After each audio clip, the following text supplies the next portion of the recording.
Créer des motions graphiques à l'ancienne, c'est des heures interminables sur des logiciels d'animation.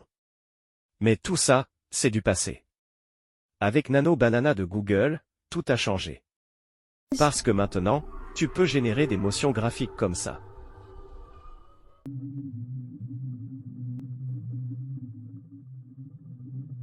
Ou bien comme ceci.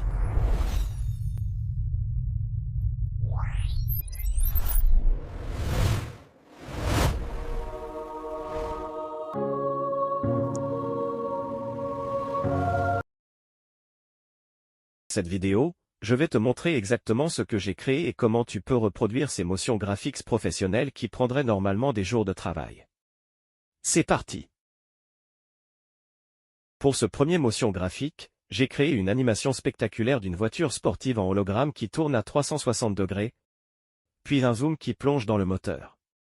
Parfait pour des vidéos automobiles, des publicités de voitures, ou du contenu tech. D'abord, j'ai trouvé une image de voiture sportive en ligne et je l'ai importée dans Gemini avec ce prompt.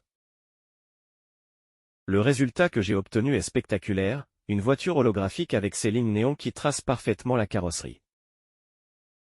Ensuite, j'ai créé la version après rotation, la même voiture vue d'un autre angle. Voici ce que ça donne.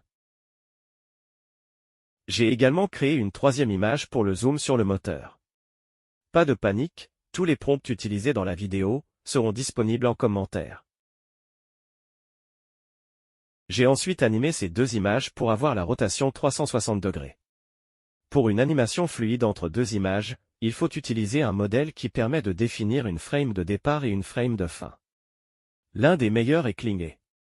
J'ai uploadé la voiture de face comme frame de départ, et la voiture vue de derrière comme frame de fin.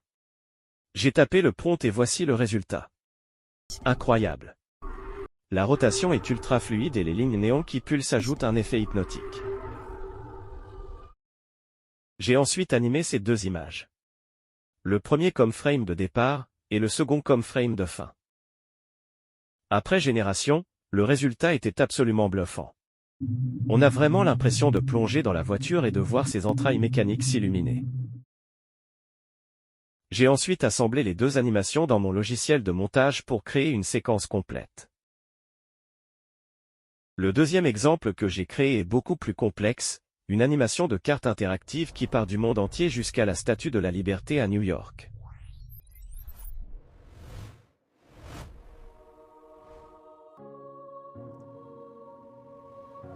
Pour avoir ce résultat, j'ai créé 4 différentes images. J'ai pris une image du globe terrestre depuis Google Maps et je l'ai importée dans Gemini. Et voilà le résultat, un magnifique globe terrestre stylisé, parfait pour commencer l'animation.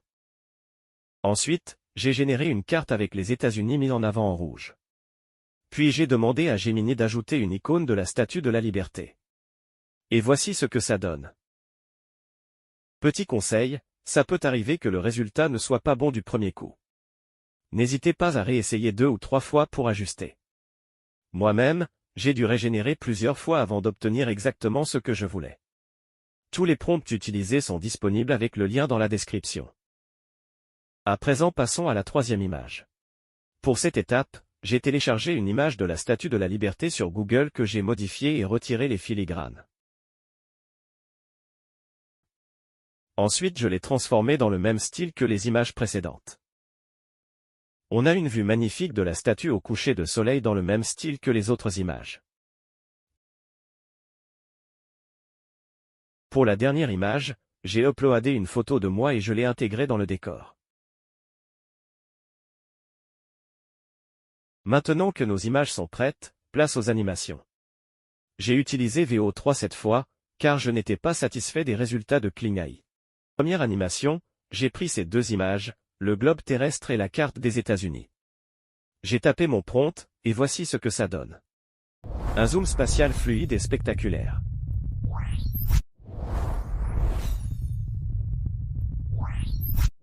J'ai fait la même chose pour les deux autres animations, carte vers statue, puis statue vers moi sur le ferry. Le processus est exactement le même à chaque fois. Une fois toutes ces animations assemblées dans mon logiciel de montage, j'ai obtenu une séquence complète ultra professionnelle. Voici le résultat final.